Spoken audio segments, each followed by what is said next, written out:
মই ইউজ কৰিলোঁ, হয়। ইউজ কৰি ইয়াৰ পৰা মানে মই ভাল উপকৃত হৈছোঁ। নমস্কাৰ, JMS নেটৱৰ্ক চেনেলটোলৈ আপোনাক স্বাগতম জনাইছোঁ। আমাৰ এই চেনেলটোত কিছুমান নেচাৰেল হেল্থ ছাপ্লিমেণ্টৰ বিষয়ে জনোৱা হয়, লগতে ইয়াক ব্যৱহাৰ কৰি কেনেকুৱা ফলাফল পাইছে তাৰ বিষয়ে দিয়া হয়। যদি এই চেনেলটো আপোনাৰ বাবে উপকাৰী হয় তেন্তে ছাবস্ক্ৰাইব কৰি ল'ব আৰু কাষতে থকা বেল আইকনটো প্ৰেছ কৰি দিব, যাতে আমি আপলোড কৰা ভিডিঅ'টোৰ ন'টিফিকেশ্যন আগতে পায়। যদি আপোনাৰ বা আপোনাৰ পৰিয়ালত শাৰীৰিক সমস্যা আছে তেন্তে আপুনি কমেণ্ট কৰি জনাব পাৰে। ভিডিঅ'টো শেষলৈকে চাব। যদি ভাল লাগে তেন্তে লাইক আৰু শ্বেয়াৰ কৰিব। দেৰি নকৰি আজি আমাৰ ভিডিঅ'টো আৰম্ভ কৰিবলৈ ওলাইছোঁ। ছাৰ আপোনাৰ নামটো ক'ব। মোৰ নাম শ্ৰী যতীন বৰা। হয়, আপোনাৰ ঘৰ? মোৰ বোকাখাট কৈলাখাট গাঁও। আপোনাৰ এনে কিবা প্ৰব্লেম এটা কথা শুনিছিলোঁ, মুখৰ কিবা দাঁতৰ। দাঁতৰ প্ৰব্লেম মানে দাঁতৰ তেজ ওলাই। হয়। তাৰপৰা দাঁতৰ বিষ আছিলে। হয়। মুখখন অলপ চেন্সটো নাই। হয়। সেইটো কথাৰ কাৰণে। হয়, ইয়াৰ আগতে আপুনি বেলেগ এনে ডক্তৰৰ পৰামৰ্শ লৈছিলে?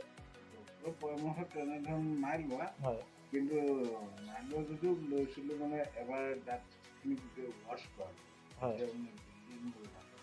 হয়। হয়।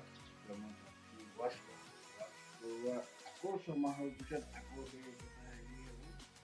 হোৱাৰ কাৰণে। হয়, এতিয়া আপুনি মানে আমাৰ যিটো চিয়ন নিউট্ৰি ইণ্ডিয়াৰ যিটো আপোনাৰ ক্ৰিষ্টা আছে।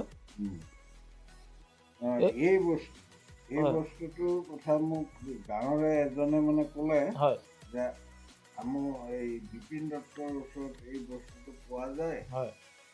পটকলৰে। হয়। সেইটো খালে দাঁতৰ বিষ বা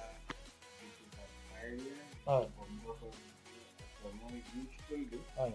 ইউজ কৰি ইয়াৰ পৰা মানে মই ভাল উপকৃত হৈছোঁ। এনেকৈ আপোনাৰ মানে কি তেজ ওলোৱাৰ পৰা ধৰি প্ৰব্লেমবিলাক মানে আপোনাৰ সম্পূৰ্ণ উপকৃত হ'লোঁ। হয়। কিন্তু হ'লোঁ এতিয়া এনেকুৱা এটা আকৌ মই ইউজ কৰিম বুলি মানে আকৌ আপুনি ইউজ কৰিব বিচাৰিছে। ইউজ কৰিবলৈ। এনেই আপোনাৰ এই ইয়াৰ পৰা যে এজন মানুহে 100% ৰিজাল্ট পাব সেইটো আপুনি ক'ব পাৰে চাগে? মানে এই বস্তুটো ইউজ কৰিলে আপোনাৰ এই বস্তুটো যদি ইউজ কৰে, হয়, তেতিয়া মোৰ যেনেধৰণে ভাল হৈছে, হয়, আমাৰো ঠিক তেনেধৰণে ভাল হ'ব বুলি। ঠিক আছে বাৰু, তেতিয়া ধন্যবাদ। ইতিমধ্যে আপুনি এই প্ৰডাক্টটোৰ ফলাফলৰ বিষয়ে গম পালে। যদি আপোনাৰ প্ৰয়োজন হয় তেন্তে আপুনি এই নম্বৰটোত যোগাযোগ কৰিব পাৰে। যদি চেনেলটো ছাবস্ক্ৰাইব কৰা নাই, ছাবস্ক্ৰাইব কৰি লওক আৰু ভিডিঅ'টো ভাল লাগিলে লাইক আৰু শ্বেয়াৰ কৰিব। লগতে আপোনাৰ বা আপোনাৰ পৰিয়ালত এনে সমস্যা আছে তেন্তে কমেণ্ট কৰি জনাব।